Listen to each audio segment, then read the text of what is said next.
Pemirsa, sepanjang arus mudik Lebaran, Polres Muratara mencatat 7 kasus kecelakaan di Jalinsu Muratara dengan jumlah korban meninggal dunia sebanyak 4 orang. Polres Muratara mencatat dari hasil evaluasi insiden kecelakaan Jalinsu Muratara selama arus mudik balik Lebaran Idul Fitri 1443 Hijriah atau selama operasi ketupat 2022, tercatat ada 7 kendaraan yang mengalami kecelakaan selama arus mudik balik Lebaran, di mana 4 orang meninggal dunia, 2 mengalami luka berat, dan 12 mengalami luka ringan, dengan total kerugian material sebesar 20 juta rupiah.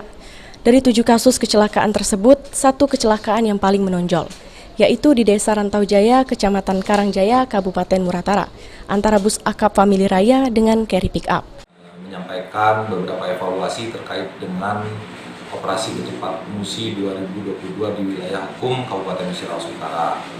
Untuk rekan-rekan dan semuanya ketahui, masyarakat luas ketahui bahwa apabila kita melihat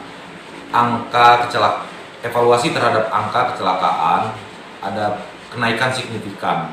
Hal tersebut bukan dikarenakan tidak ada kegiatan-kegiatan kepolisian yang dilakukan, melainkan di tahun 2021 memang tidak ada mudik, dan kita temui saat ini 2022 adalah mudik pertama setelah musim Covid. Nah, dari evaluasi kita khusus kecelakaan lalu lintas, ada 7 kejadian kecelakaan lalu lintas, di mana korban meninggal dunia ada 4, kemudian luka berat 2. Dari operasi ketupat tahun 2022 ini, kecelakaan Jalinsu Muratara mengalami kenaikan dibandingkan operasi ketupat di tahun 2021, dikarenakan tidak ada mudik Lebaran pada tahun 2021. Adi Arianza, PAL TV.